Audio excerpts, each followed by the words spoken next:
Sir, आपसे ये जानना चाहूँगा कि DGISPR ने गुज़िश्ता रोज़ ये न्यूज़ कॉन्फ्रेंस की और बलूचिस्तान की सूरत हाल से मुतल्लिक जब वो तबादला ख्याल कर रहे थे, उन्होंने कहा कि पाक फ़ौज अब बलूचिस्तान में इंटेलिजेंस बेस्ड ऑपरेशंस, ऐसा ये तासुर लगा कि अब इसको multi dimensional counter terrorism strategy से बदला जा रहा है। आपकी क्या राय है इस हवाले से?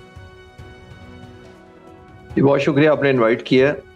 जिस तरीके से रोज बरोज ये दहशतगर्दी एस्केलेट हो रही है, जाहिर है ये क्योंकि बहुत हैवीली स्पॉन्सर्ड है, फंडेड भी है, मिलिटराइज्ड भी है हमारे पाकिस्तान के दुश्मनों से। तो इसको जिसको कहते हैं ना, एक कोई भी एक्स्ट्रा ऑर्डिनरी फिनोमेना हो तो उसको एक्स्ट्रा ऑर्डिनरी स्ट्रैटेजी से ही काउंटर किया जा सकता है। जिसका मतलब ये है कि इंटेलिजेंस बेस भी होगी, टैक्टिकल लेवल पर भी होगी, लेकिन फिर मैं इसको 3 टीयर्स कहूंगा कि इसकी स्ट्रैटेजी में एक टैक्टिकल लेवल है जो आप नॉकआउट करते हैं, न्यूट्रलाइज करते हैं, हाइड आउट इनके जो इनको निशाना बनाते हैं, इनके ट्रेनिंग कैंप्स को निशाना बनाते हैं। ये होती है टैक्टिकल स्ट्रैटेजी। एक होती है नेशनल लेवल की स्ट्रैटेजी, जैसे हमने वो आपको नेशनल एक्शन प्लान पर भी बात हुई है, कई दफा हो चुकी है कि कितने उसमें से पैराए या कितने नुक्तों पर अमल दरामद हो चुका है। वहां अगर कहीं कॉम्प्रोमाइज होता है तो फिर एक रिजॉल्व कमजोर हो जाता है पाकिस्तान का। तमाम पार्टियों ने उस पर कंसेंसस किया था, वो होना चाहिए। और एक होती है स्ट्रेटेजिक लेवल पर। स्ट्रेटेजिक लेवल मतलब ये है कि दुनिया ने हमारी एक कमिटमेंट जो इस अमन के खत्ते में, अमन के लिए ईरान और अमेरिका की जंग के दौरान देखी कि कितनी सिंसेरिटी से हमने किया। हमने दुनिया को साबित किया कि हम पीस लविंग मुल्क है, ना सिर्फ अपने लिए बल्कि दूसरों के लिए भी। तो अब मेरा ख्याल है दुनिया को भी एक रेसिप्रोकेशन, हम कोई बदले में नहीं चाह रहे, कंपनसेशन नहीं चाह रहे, लेकिन दुनिया को रियलाइज करना चाहिए कि पाकिस्तान के जो अपने चैलेंजेस हैं उसमें भी वो अपना अपना रोल प्ले करें और जहां जहां से फंडिंग होती है उसको एक्सपोज करने में हमारी मदद करें। खालिद चिश्ती साहब, जैसे DGISPR की जो गुफ्तगू है उसे ये तासुर मिला कि अब फौज कोई जारहाना हिकमत अमली अपनाने जा रही है। आपको क्या लगता है कितनी मौसर हो सकती है ये हिकमत अमली?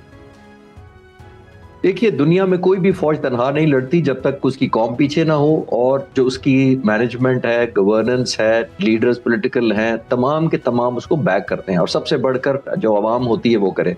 अगर अवाम डिप्राइव्ड होगी, हैव और हैव नॉट का गैप ज्यादा होगा, गवर्नेंस कॉम्प्रोमाइज कहीं होगी, या उनको आम लोगों को ये पता लगेगा या महसूस होगा कि मेरी सेंस ऑफ बिलोंगिंग या पार्टिसिपेशन हुकूमत में बहुत कमजोर है या ना होने के बराबर है, क्योंकि मेरे ऊपर बहुत सारे लीडर्स जो हैं वो या जागीरदार हैं या फ्यूडल्स हैं या नवाब्स हैं, तो वो मैं उस सिस्टम के खिलाफ नहीं बोल रहा, वो सेंस ऑफ बिलोंगिंग कॉम्प्रोमाइज हो जाती है। दुश्मन आपका पेनिट्रेट करने के लिए अच्छे मौके तलाश करता है, और अच्छा मौका उसको तब मिलता है जब उसको ये लगे कि आम लोगों में और जो हुकूमत में लोग हैं उनके अंदर एक दरार है, एक वैक्यूम है, एक सेंस ऑफ नॉन बिलोंगिंग है। दैट मीन्स वो ओनरशिप नहीं करेंगे। जब वो ओनरशिप नहीं करेंगे और ये लगेगा उनको कि मेरे बच्चों ने कल बड़े अफसर नहीं बनना, हुकूमत में पार्टिसिपेट नहीं करना, यूनिवर्सिटी के प्रोफेसर नहीं बनना, बड़ा वकील नहीं बनना, जब आम लोगों को ये होगा तो फिर ऐसे लोगों की जो जिसको कहते हैं ना हैव और हैव नॉट का गैप बढ़ जाता है। इसका मतलब है कि उसको स्टेक नहीं होते उसके स्टेट के साथ, कि मैं अगर स्टेट से लॉयल्टी भी करूंगा तो मेरे लिए क्या है, मेरे खानदान, मेरे आने वाली नस्लों के लिए क्या है। तो सेंस ऑफ बिलोंगिंग जहां कमजोर होती है, दुश्मन वहीं हमला भी करता है, वहीं वैक्यूम भी तलाश करता है, और वहीं अपने लिए ऐसी मैन पावर तलाश करता है जो जाहिर है थोड़े बहुत इंसेंटिव, फाइनेंशियल या किसी और कंपनसेशन की वजह से दहशतगर्दी पर उतरने पर मजबूर हो जाते हैं। अभी खालिद चिश्ती साहब, रोज़ाना की बुनियाद पर 100-200 इंटेलिजेंस बेस्ड ऑपरेशन अगर हो रहे हैं उन इलाकों में, लेकिन उसके बावजूद हम देखते हैं कि दहशतगर्द किसी ना किसी सरकारी जो दफ्तर है, कोई सरकारी बिल्डिंग, उस पर कब्जा करते हैं। इवन अफवाज पाकिस्तान को निशाना बनाते हैं, FC को निशाना बनाते हैं, पुलिस को निशाना बनाते हैं। ये जो सेंस ऑफ बिलोंगिंग की आप बात कर रहे हैं, ये आपने सही बात की है कि जब तक नहीं होगी तब तक इन दहशतगर्दों को सोसाइटी से आइसोलेट नहीं किया जाएगा। अब ये सेंस ऑफ बिलोंगिंग कैसे डेवलप की जाए? देखिए, ओनरशिप दे। पिछले कुछ अर्सा पहले कोई तमाम शायद 45-45 के करीब MPA को 1-1 बिलियन रुपीस दिए गए थे, तो वो क्या उसकी ट्रांसपेरेंसी हुई कोई? अब हुकूमत को, अब मैंने अभी सुना था कि स्टेट के इदारे और हुकूमत जो है वो ये रीच आउट कर रही है तमाम डिस्ट्रिक्ट और तहसील लेवल पर कि वहाँ की नुमाइंदगी जो है वो सही नुमाइंदे जो है वो डिसाइड करें कि मेरे गाँव में या मेरे शहर में, मेरे तहसील या मेरे डिस्ट्रिक्ट में नंबर 1 प्रायोरिटी क्या है। अगर हुकूमत एक पर्टिकुलर बजट एलोकेट करती है तो आया उस जगह की या उस डिस्ट्रिक्ट की स्कूल पहले प्रायोरिटी है, मेडिकल फैसिलिटीज हैं, रोड इंफ्रास्ट्रक्चर है, या कोई और चीज है उसकी। तो आई थिंक लोकल जो पॉपुलेशन है जब वो डिसाइड करती है तो एक तो ओनरशिप होगी, एक गैप कम होगा between the government and the people. तो आई थिंक ये लॉन्ग टर्म में जितनी एफिलिएशन ज्यादा हम डेवलप कर पाएंगे उतना ही ज्यादा है। बलूचिस्तान की एक और लिमिटेशन ये है कि पाकिस्तान का ये 41% इलाका है, रकबे के लिहाज से, लेकिन यहाँ पे पॉपुलेशन बहुत कम है। मैं आपको अर्ज कर देता हूँ ताकि हम कंपैरेटिवली बेहतर समझ पाएं। पंजाब का जो सूबा है, एवरेज पर स्क्वायर किलोमीटर यहाँ पे तकरीबन 640 लोग रहते हैं। ठीक है। 520 के करीब सिंध में रहते हैं पर स्क्वायर किलोमीटर, 410 के करीब केपीके में रहते हैं, और सिर्फ 71 के करीब बलूचिस्तान में पर स्क्वायर किलोमीटर लोग रहते हैं। जिसका मतलब ये है कि बड़ी थिनली पॉपुलेटेड है, दुश्मन को मौके ज्यादा मिल जाते हैं क्योंकि नेबरहुड या पीपल वॉच नहीं है वहां पर, या बहुत कम है। एक बात वो है, ऐड करे फ्यूडल सिस्टम और इस तरह का जो सिस्टम जिसमें लोगों को तक नहीं पहुंचते फवायद, ऐड करे सेंस ऑफ डेप्रीविएशन उन लोगों में, और अब मल्टीप्लाई करे दुश्मन की इंट्रूजन से जब वो पेनिट्रेट करके लोगों के अंदर ये एहसास महरूमी का जब वो ख्याल करते हैं। तो आई थिंक तमाम टीयर्स पर हमें करने की जरूरत है। मैं किसी एक पॉलिटिकल पार्टी को या पर्टिकुलर गवर्नेंस या ओहदेदारों को नहीं टच कर रहा। मैं 70 सालों से 78 सालों से जब से हम पाकिस्तान देख रहे हैं, मेरी खुद भी पाक फ़िज़ाइया के टेन्योर के दौरान 2 दफ़ा कोयटा पोस्टिंग रही है, तो मैं इस इलाके को जानता हूं, तमाम को, लोगों से भी मिलता रहा हूं। लेकिन देखना ये पड़ेगा कि ओनरशिप कितनी है और कितने इंस्पायर्ड और मोटिवेटेड हैं सेंस ऑफ बिलोंगिंग के पॉइंट ऑफ व्यू से आम लोग, उसने असर असल सही मानों में डालना है। ठीक है। अच्छा खालिद चिश्ती साहब, तो वाज़ेह है गुड गवर्नेंस की बात की जा रही है और वफाकी वज़ीर दाखिला ने भी एडमिनिस्ट्रेटिव यूनिट्स का हिंट दिया है। अब आपको क्या लग रहा है कि जब एडमिनिस्ट्रेटिव यूनिट्स मज़ीद बना दिए जाएंगे या जो डेवोल्यूशन ऑफ पावर है वो सही मानों में एक्सरसाइज की जाएगी, तो उससे भी एक सेंस ऑफ जो बिलोंगिंग है वो डेवलप होगी और हालात मज़ीद बेहतर होंगे? Number 1 is this, and number 2 second sir ये कि साइकोलॉजिकल ट्रेनिंग की कितनी ज़रूरत होगी? जैसे अभी आप बात कर रहे हैं कि वहाँ पर सारी ट्राइबल बेल्ट है और वहाँ पर मालिक होते हैं, जो चीफ होते हैं, चीफटेंस होते हैं अपने अपने क्लैन के। अब वहाँ पर लोगों को भी तो कहीं ना कहीं ये आदत है ना कि जब तक उनका चीफ डिसीजन नहीं करेगा तब तक वो कोई फैसला नहीं कर पाएंगे। तो वो एक डिसीजन मेकिंग की जो पावर है, वो साइकोलॉजिकल ट्रेनिंग कितनी जरूरी है? साइकोलॉजिकल से ज्यादा जरूरी एक बेसिक एजुकेशन है। इतना बड़ा सूबा है और लिटरेसी रेट शायद लोएस्ट है बलूचिस्तान का, इसीलिए उनमें सेंस ऑफ बिलोंगिंग नहीं है। ज्यादा तालीम हासिल करके वो अच्छे ओहदों पर आ नहीं सकते। जब नहीं आते तो ये एक डोमिनो इफेक्ट हो जाता है फक्त, यानी एक चीज दूसरे को लीड करती है, एक मायूसी दूसरी को लीड करती है। आई थिंक अवेयरनेस की जरूरत है। जो भी स्टेट के इदारे हैं उनको एंगेजमेंट पॉलिसी करके इन तमाम सरदारों को, फ्यूडल्स को, नवाब्स को ये बावर कराना पड़ेगा। आपने बड़ा अच्छा लफ्ज यूज किया कि डेवोल्यूशन ऑफ पावर। मैं अर्ज कर देता हूं, जो लोकल बॉडीज होती हैं ना होने के बराबर है पाकिस्तान में, तमाम सूबों में।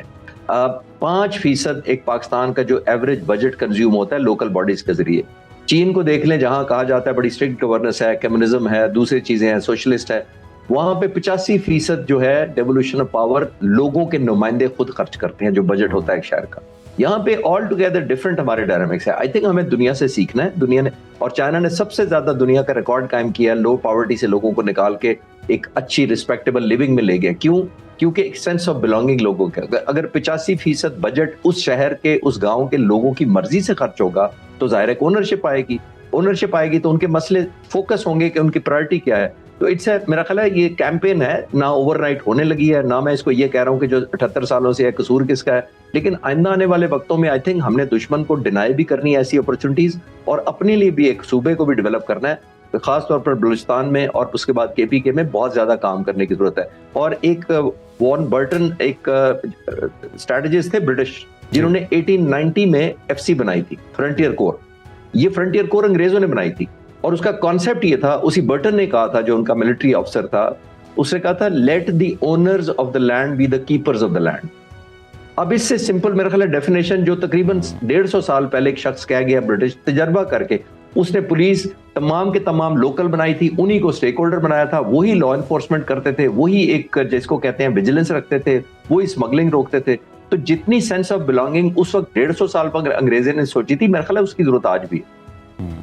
लेकिन खालिद चिश्ती साहब, आपको क्या लग रहा है कि ये सारे मामला 70-75 साल गुजरने के बाद रियलाइजेशन ये हो रही है? आपको क्या लग रहा है, ये कोई मुजरिमाना गफलत थी, सोची समझी साजिश थी?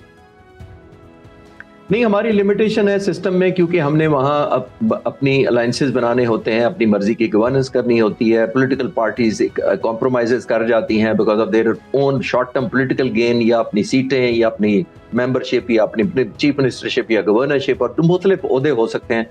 उनके लिए फिर आप ले दे करते हैं, यानी गिव एंड टेक करते हैं। तो जो बिगर ऑब्जेक्टिव है वो रह जाता है। फिर नेग्लिजेंस बाय डिजाइन नहीं भी हुई, अगर जानबूझकर नहीं भी हुई, लेकिन इफेक्ट तो नजर आ रहा है ना अभी हमें।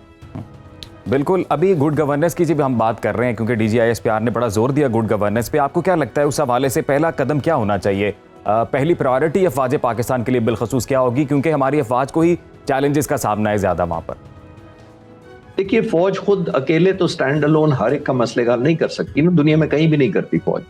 जो पॉलिटिकल लीडरशिप होती है, जो लोकल रूलर्स होते हैं, जो तमाम स्टेक होल्डर्स होते हैं, जो लोकल लीडरशिप, उनको जेल करना पड़ता है।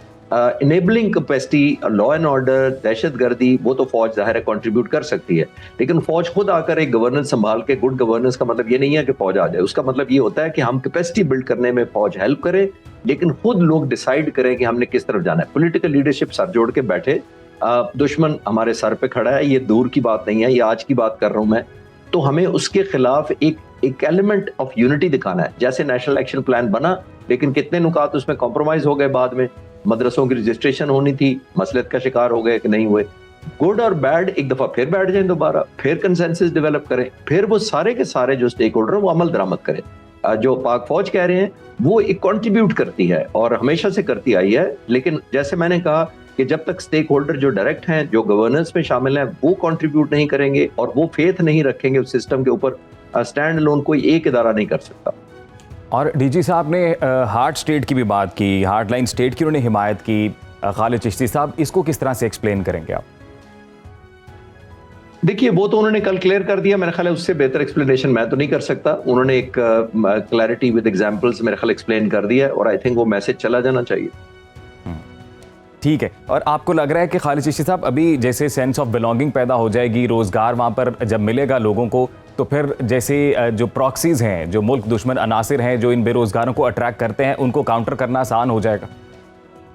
जी बिल्कुल। देखिए, कैडेट कॉलेजेस वगैरह पे हमले क्यों होते हैं? हमारे दुश्मन जो हैं वो कैडेट कॉलेज या एजुकेशनल इंस्टीट्यूशन पर इसलिए हमले करते हैं कि यहाँ के बच्चे बलूचिस्तान के पढ़ लिख कर एक सेंस ऑफ बिलोंगिंग ना डेवलप कर लें by reaching to the highest level of management, जिसको मैंने कहता हूँ कि कंट्रीब्यूट ना कर पाए। इसीलिए वो डिटर करते हैं, खौफजदा करते हैं माँ बाप को, उन बच्चों को, कि अगर आपने कैडेट कॉलेज में गए या ये तालीम हासिल की या ये यूनिवर्सिटी में चले गए आप, तो जाहिर है उनके लिए खतरा है। जब बच्चा पढ़ता नहीं है, जिसको वो कहते हैं अनएजुकेटेड रहता है, तो वो इजी टारगेट होता है। तो आई थिंक लॉन्ग टर्म में एक बेहतर प्लानिंग करने के लिए हमें एजुकेशन को स्प्रेड आउट करना है। अनफॉर्चुनेटली वहाँ पे सिस्टम, जिसकी हम पहले भी बात करते हैं, सरदार सिस्टम की वजह से बहुत ज्यादा एजुकेशन को इनकरेज नहीं किया जाता, क्योंकि समझा जाता है कि अगर यहाँ के, उनके गाँव के, उनके ट्राइब के, उनके कबीले के लोग एजुकेटेड हो गए तो वो क्वेश्चन करेंगे, वो लॉजिक से बात करेंगे, वो रीजनिंग सुनना चाहेंगे। वो शायद अनफॉर्चुनेटली हमारे नहीं अभी वो हौसला बना के हम सुन सकें या उनको खुद एम्पावर करें। ठीक है। और इसके लिए खालिद चिश्ती साहब कोई मेकशिफ्ट अरेंजमेंट की ज़रूरत नहीं है, ये लॉन्ग टर्म डिसीजंस होंगे और ये लॉन्ग टर्म पॉलिसीज़ होगी जिनको इम्प्लीमेंट किया जाएगा, और फिर ऑब्वियसली इनके नताइज भी जाहिर है लॉन्ग टर्म भी हमें मिलेंगे। फौरी तौर पर तो इसके कोई नतीजा सामने नहीं आ सकता। जी बिल्कुल, शॉर्ट टर्म कोई हल नहीं होता, आपको परसुएशन करनी पड़ती है, और जो गलतियां हमने 78 साल में की हैं उनका मदावा ना ओवरनाइट हो सकता है, ना कोई एक अपॉइंटमेंट होल्डर या ना कोई एक चीफ मिनिस्टर, ना कोई एक गवर्नर कर सकता है। लॉन्ग टर्म हमें फेथ लाना पड़ेगा, अपनी कन्विक्शन डेवलप करनी पड़ेगी, फिर मैनिफेस्ट करना पड़ेगा बिला लिहाज के।